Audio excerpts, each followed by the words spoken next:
Sarve bhavantu sukhinah, sarve santu niramayah, sarve vadrani pashyantu, ma kaschid dukkha bhag bhavet. Om Shanti Shanti Shanti. Hari Om Tat Sat. May all be happy. May all be free from diseases. May all see only goodness everywhere. May no one be subject to misery. May there be peace everywhere by God's grace. And the subject of my talk this morning is the specialities of Hinduism. In what way is it special? The first speciality is that the word Hinduism was not known to the ancestors of the Hindus. And that name was given by the British, who ruled India for about 200 years. And the people who lived there, many of them lived in the fertile region of North India, which is on both sides of the river Indus. And the Indus, the ancient name of Indus is Sindhu. The word Sindhu actually means the sea or the ocean. Why that name was given to that river, Sindhu? Because the ancestors of the Hindus, they felt that the river in some places was so wide that it resembled the sea. I think that must have been the reason. And from that word Sindhu came the word Hindu, because there were some people who could not pronounce saw as saw correctly. They would pronounce it as haw.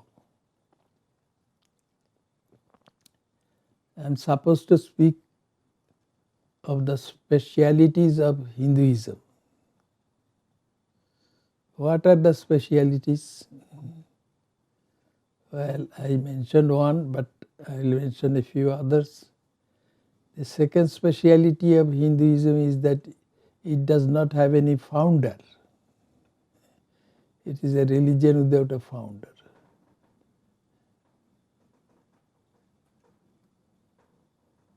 What about Christianity?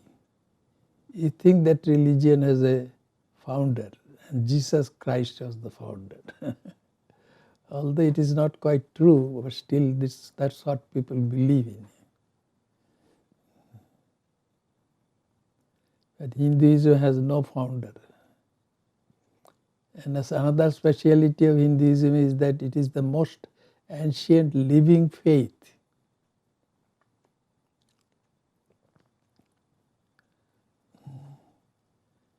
Over the years, so many questions about spiritual life have been asked by people, and all those questions have been answered in this so-called Hinduism, which the ancient Hindus would call the religion of humankind, Manava Dharma. They would also call it Sanatana Dharma, the perennial religion. It contains certain truths which are eternally true. That's their idea was, I think.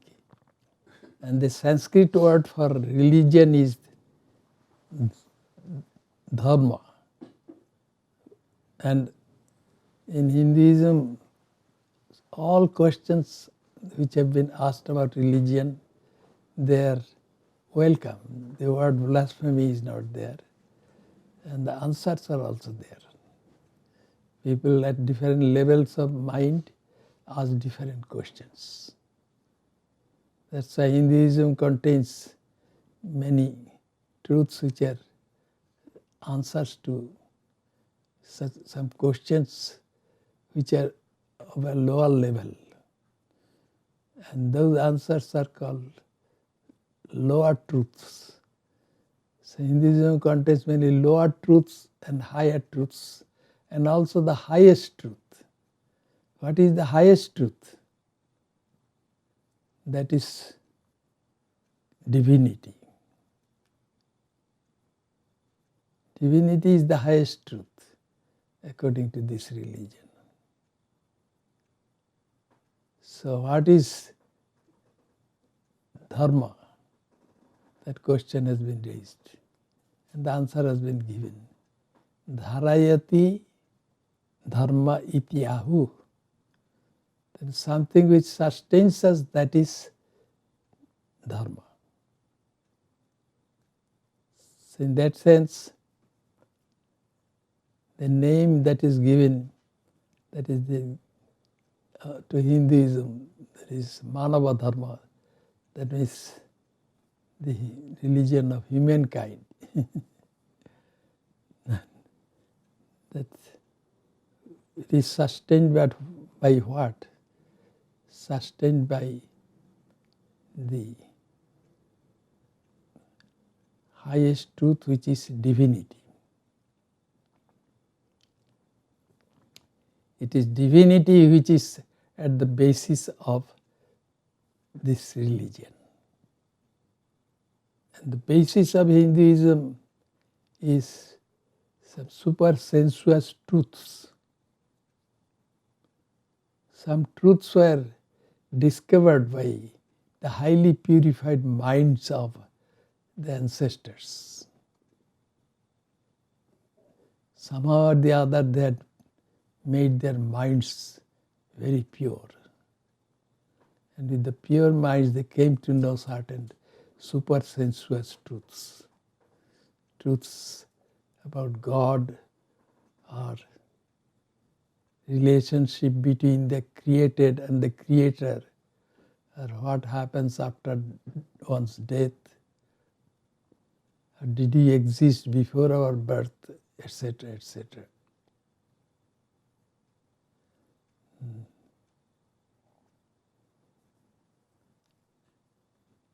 What is the source of the universe? That question also has been asked in Hinduism, and the answer has been given.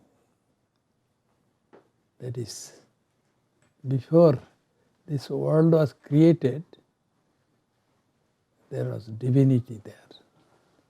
And that divinity was beyond time, space and causation. Ekameva advitiyam.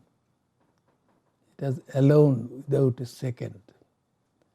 Our concept of the number one is such that it has to be associated with other numbers such as 2, 3, 4 and so on. But while there is only one and only divinity, then that cannot be meant by the word eka, or one. That's why ekameva advitiyam, one alone and without a second. That's what is said in Hinduism.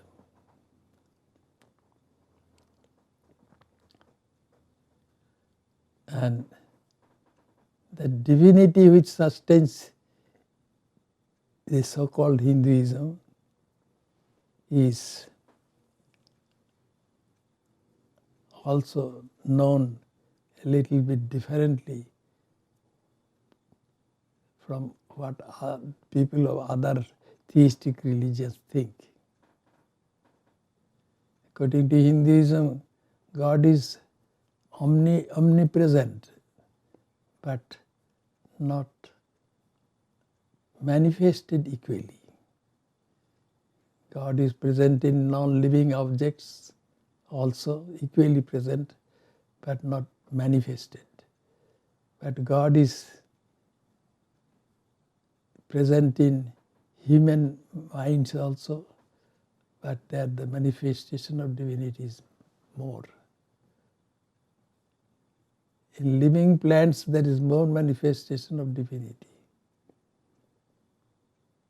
more than what it is in rocks and stones and all that.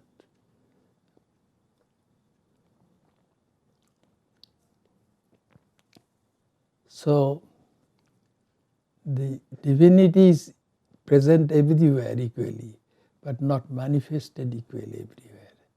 This is one of the teachings of so-called Hinduism. I would call it Sanatana Dharma. And it is very interesting that the religious truths are present in, the highest truths are present in 4 books, and those books have no authors. And what the ancient sages had come to know by their purified minds, they were heard by other people, and eventually they were recorded. And recorded not in the form of books, but as something which has been heard. And in Sanskrit, the word which has been heard is Shruti. That's why that knowledge is called Shruti. And also sometimes it is called Veda. Veda means knowledge. It has come from the original word vid, means to know. Something which has been known by the purified minds of some ancient sages.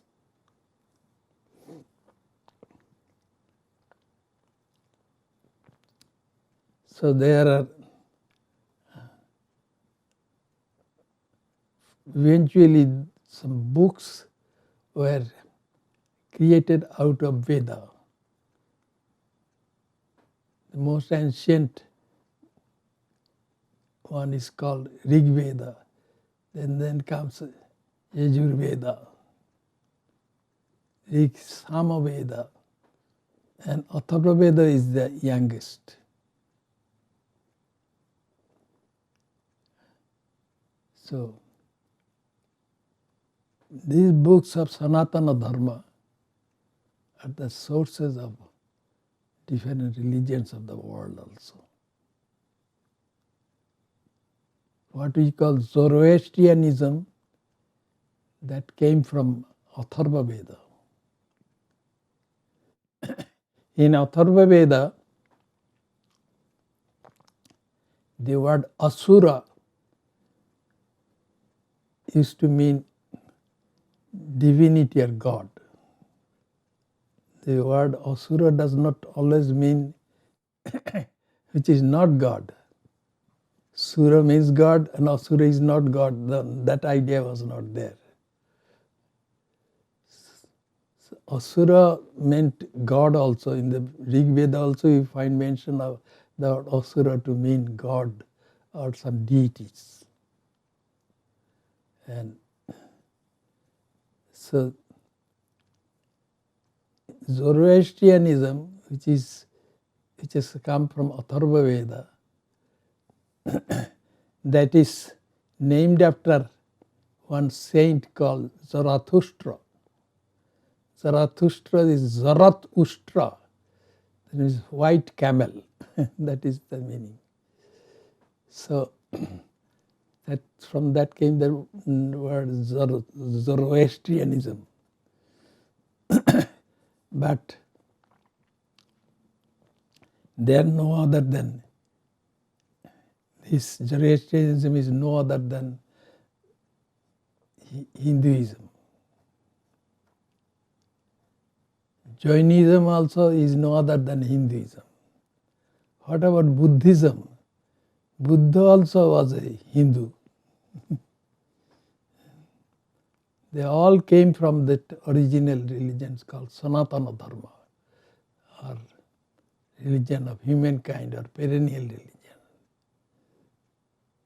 And Buddha was not a Buddhist, just as Jesus Christ was not a Christian. So in Zoroastrianism, the word Asura is pronounced as Ahura. So according to them, there were two kinds of deities, good deities and bad deities. And good deities would be called Ahura Mazda, and a bad deity would be called Ahura Man. From that, the idea of the devil came. The Jews were in Babylonian captivity, ancestors of the Jews. That's how they adopted the word devil from there. But truly speaking, the Sanatana Dharma interprets everything as divinity.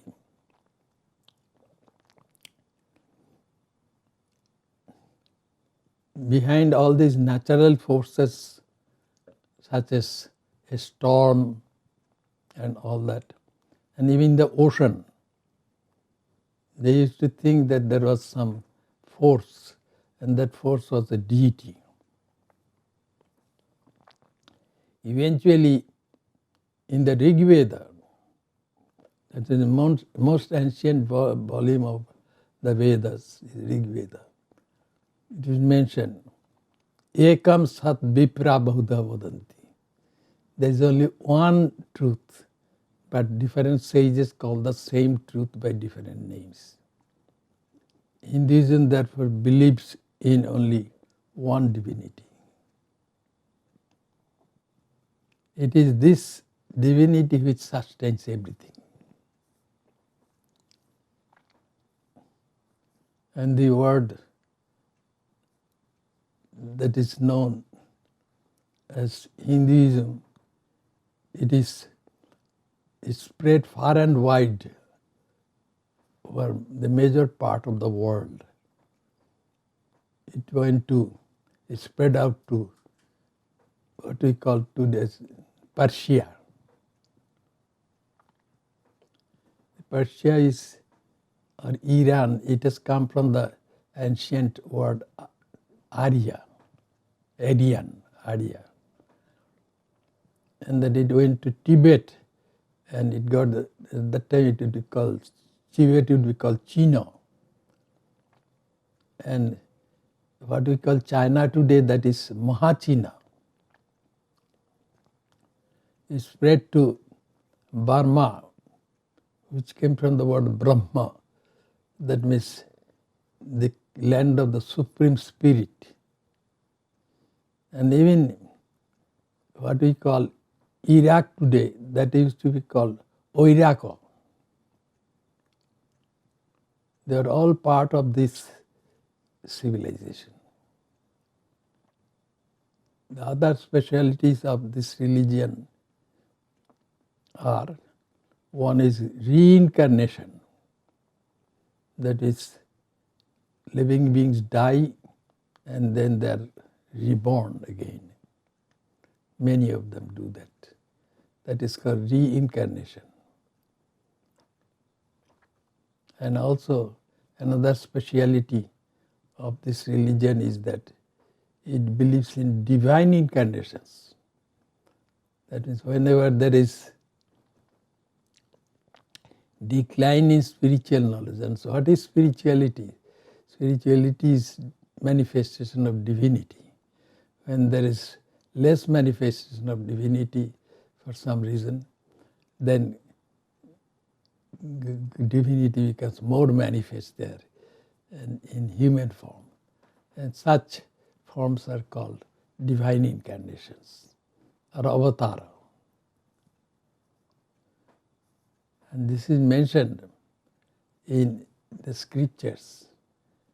Krishna is saying to his student Arjuna, Prince Arjuna, whenever there is decline in spirituality, then I body myself forth to revive the spirituality.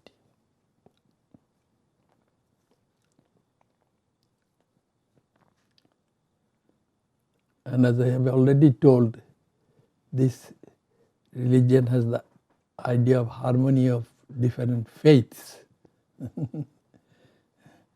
There should have been only one faith, but unfortunately there are people with their different minds. Their understanding is different. That's why so many faiths are there in the world. There should have been only one Judaism, but Judaism was called Christianity. Then the followers of Jesus Christ, they also started interpreting the teachings of Jesus differently. That's why so many different Christian churches have come into existence. Catholics, and then Catholic means which includes everything. But no, even among the Catholics there are divisions. It is because of the thinking of the people. The same is true for what is Hinduism. There are so many sects in Hinduism because people have different minds. But in Hinduism it is said that no matter what, there is only one reality, divine reality, behind everything. Because dharma means, it is what we call in English the living faith. So something which is which sustains everything. That is the actual dharma. Dhara iti dharma ityahu. Divinity sustains us.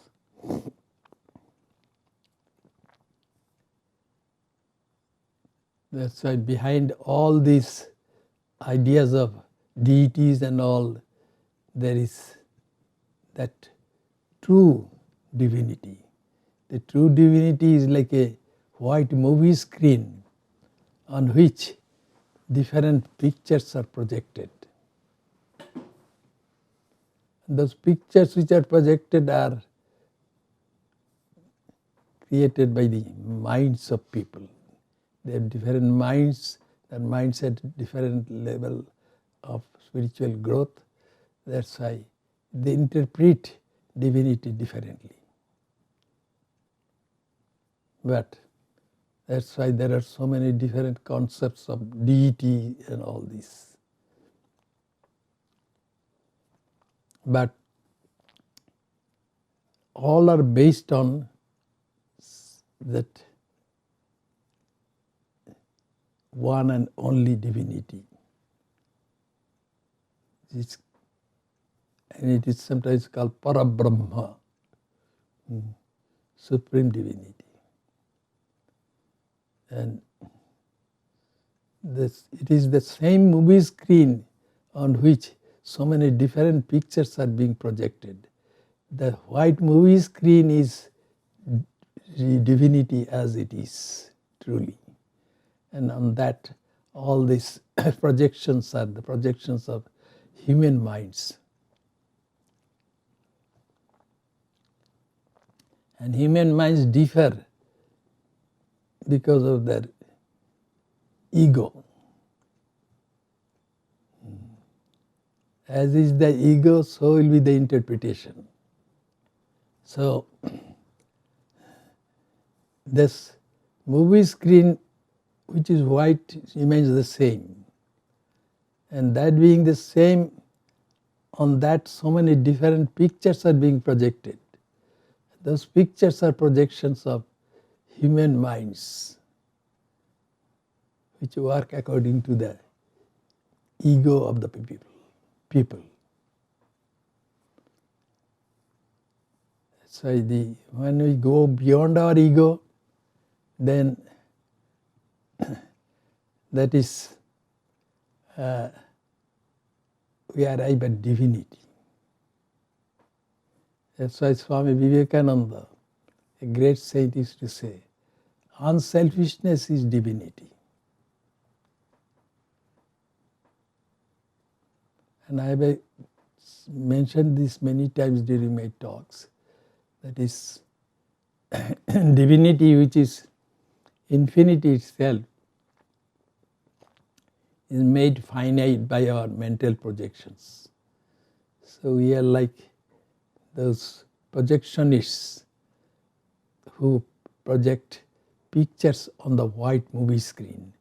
That white movie screen is divinity as it truly is. It is beyond time, space and causation. And it being there, it is possible for one to project all these different movies. So, and this projection is done by the finite human minds. That's why the same divinity appears to be different to different people. And sometimes divinity is considered a male personality, sometimes a female personality. When I think that from divinity this creation has come, then this creation in Sanskrit is called Srishti, and it is a feminine word. And who creates? So the one who creates also is feminine. That is then considered mother or Shakti. But the main teaching of Hinduism is that this Shakti and Brahman, they are one and the same. That means that divinity which is beyond time, space and causation appears to us as something which belongs to time, space and causation. That is the idea. And there are different paths to achieve the highest concept of divinity. So as I have already told you, there is supreme divinity which is beyond time, space and causation, and the divinity which appears to have given birth to this world. They are both are the same.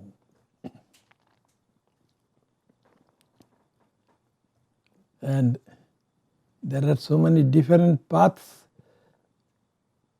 to experience divinity. This is also one of the special teachings of Hinduism.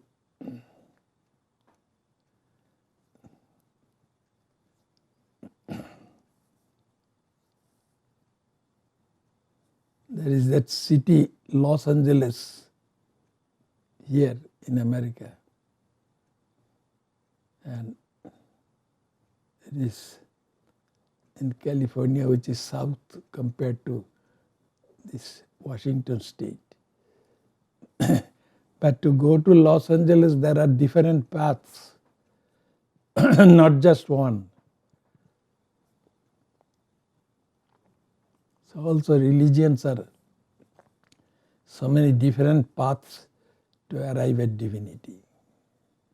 This is taught by Hinduism also. So different paths to experience divinity are there. And also another speciality of Hinduism is that it believes in the doctrine of cause and effect. Everything that we perform, that is called action, and that action will produce effect. There cannot be any action without producing effect.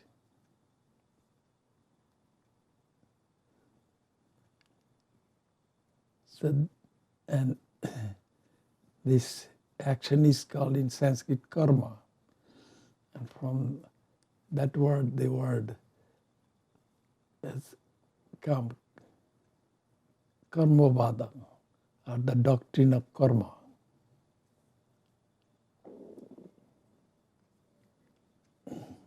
So whatever we do,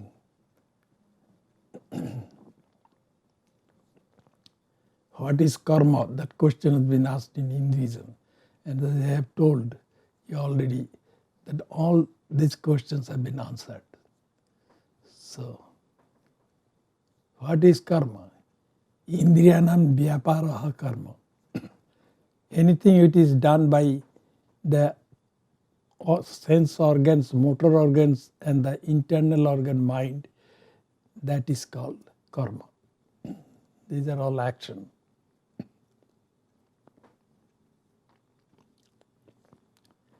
And the effects of such action will come to the doers.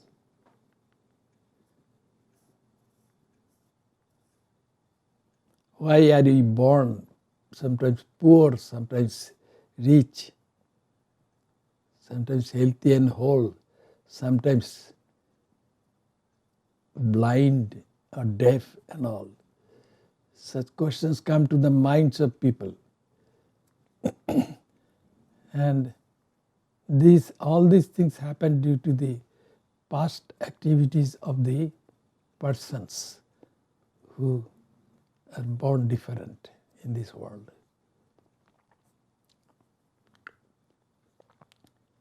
Even Judaism believed in this doctrine of karma. Once a person who was born blind was brought to Jesus Christ, and then his followers asked Jesus, why is this person born blind? Is it due to his own fault or due to the fault of his parents? How could it be his fault? Because they believed in reincarnation also. It is the same person, they believed in the doctrine of karma also. Due to actions performed in the previous incarnation, this person is born blind. Not the effects of all our actions we go through immediately. Some effects come later. If I plant an apple tree, that's by using an apple seed, then it will take many years before that tree will grow, and then apples will be there and seeds will come again. So the effects will come later.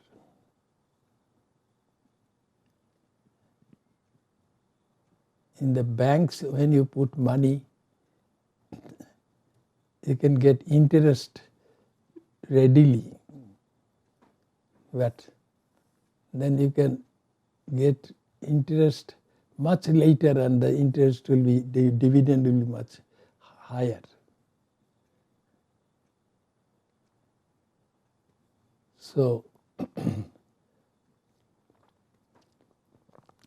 also with our action, the effects of all of our actions won't come to us immediately. And before the effects have come, if we die, and die means if we give up our physical body, but the subtle body will be there, which consists of the sense organs, the motor organs, and the mind. And the mind contains the soul. So they will be there, and then it will take on another body, and then start working. And at that time, the effects of the past activities performed in previous incarnation will become effective on that person. But why a certain person's, the effects of a certain person's activity come back to that same person and don't go to another person? Who controls it? Then Hinduism says that is controlled by God. God is karma phaladata, the effect of action that is being given by God. That's why by praying to God, sometimes the effects can be reduced. Say if as the effect of a person's past deeds is to go through some torture. The torture could be reduced, physical torture could be reduced by praying to God. So all these ideas are there. So there is self-effort and there is also divine grace. Through our prayer, God may become gracious and God may reduce our suffering.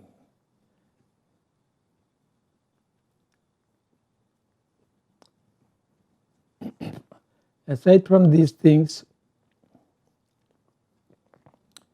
there are other specialities of Hinduism also. This music, Hindu music is the richest because it is the most ancient living faith. So all that was invented or discovered through thousands of years, they're all there.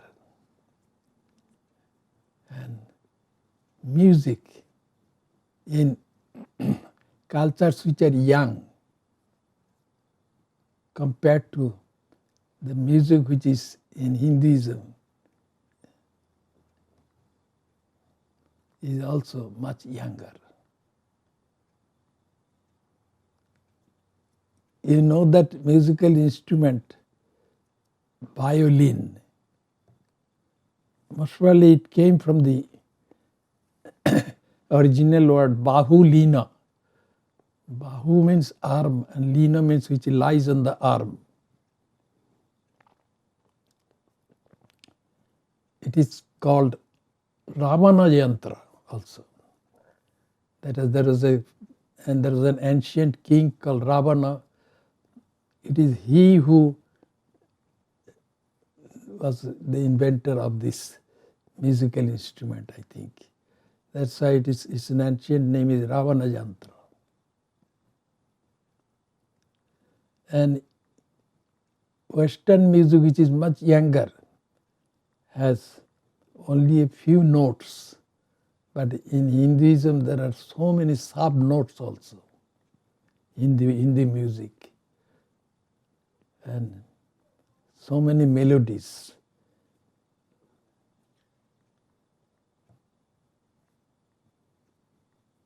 There are 16 main notes and there are 36 also sub-notes according to Hindu music.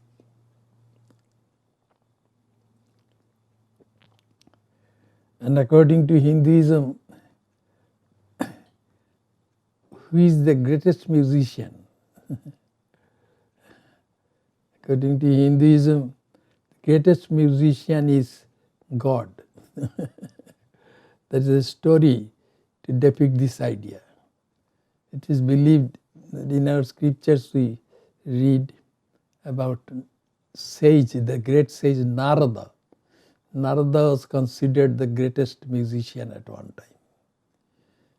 Then one day, and Narada had some superior powers also. He was spiritually developed as well.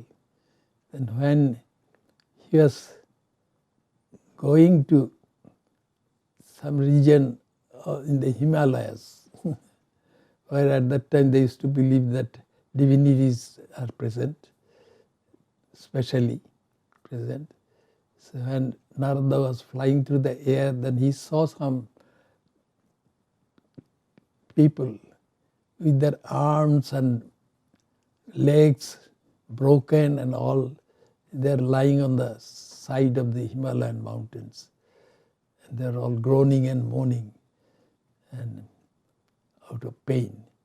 And so Narada came down to them because he was kind-hearted. He said, who are you? Who did all this torture to you? Then they said, we are the melodies. And some people who do not know music, they have done this to us. Then said, who did this to you? Then he said, there is one musician called Narada. It is he who has done this to us. Because he didn't sing the melodies correctly. That's why we are all, our arms and legs and all are broken. Then he said, who can cure you? Then he said, only one who can sing perfectly. If that person sings, then we will be cured. So who is that person? Then they said, Lord Shiva is the person. So Narada, out of compassion of heart, he thought that, well, let me go to Lord Shiva and request him to sing. Then he went to Lord Shiva, and then he mentioned that to Lord Shiva and requested Lord Shiva to sing. And Lord Shiva said, he is the greatest musician in the whole world. He said, but I need someone who can appreciate my music. Narada's ego had been destroyed. So Narada didn't say that he would be that person. Then he said, who is that person? Then Shiva said, Vishnu is the person who can appreciate my music. Then Narada went to Lord Vishnu and requested him to listen to the music created by Shiva. Then Shiva performed something. He created music, and all those melodies, they were cured. That is the story. So about melodies also in Hinduism, we read all these things. That is, everything has to be dedicated to God. That is the idea. So, we used to have some musical evenings in our Vedanta Center in Seattle. At that time, sometimes I would tell the musicians that story and said, you have come here to perform to please God, not other human beings. With that attitude you sing. That's why that story was created. Whatever you do that for God. And then whatever you do will help you spiritually. In Hinduism, everything has been spiritualized. That's why even music has been spiritualized. So let us remember that. While giving a talk also, we have to remember that this talk is not meant for you to listen. There is divinity in all of you, and this talk is meant for that divinity. There was a disciple of Sri Ramakrishna. He was in South India. And those are the days when there were not that many people who would come to that saint. So he had to go to a particular place and perform and give his talk. Then once he went to that place and gave his talk, but there was no listener. Still he gave his talk there, lasting for an hour or so. When he came back, he was asked, how many people came? Then he said, no one came. They said, then did you give the talk? That disciple of Sri Ramakrishna said, yes, I did. He said, well, to whom you gave the talk? He said, I gave that talk to Sri Ramakrishna. When I perform, I think that it is my service to Sri Ramakrishna, service to God. So also, while giving lectures also, we should think that it is a service to God. In fact, at the request of some people, I had to write a book on Hinduism. Previously, I used to be invited by different schools and colleges and universities to give talks on Hinduism. then I decided to write a book, and it is called Essentials of Hinduism. Since I wrote that book, I have not been invited by the schools and colleges and universities, because the professors read that book and can give the talk on Hinduism here, which is good for me. Because then I can think that my service is for God, and divinity is present in everybody. So if a singer sings, that singer should think that the singer is singing for the divinity present in the listener. The same with a person who has written a book or who has given a talk on religion, then the person should think that whatever is being done by that person is a service to divinity. So this is the secret of spiritualizing the secular activities. Let us remember that. And if we can do that, then our minds will become pure and we will experience divinity here and now. Thank you all so much.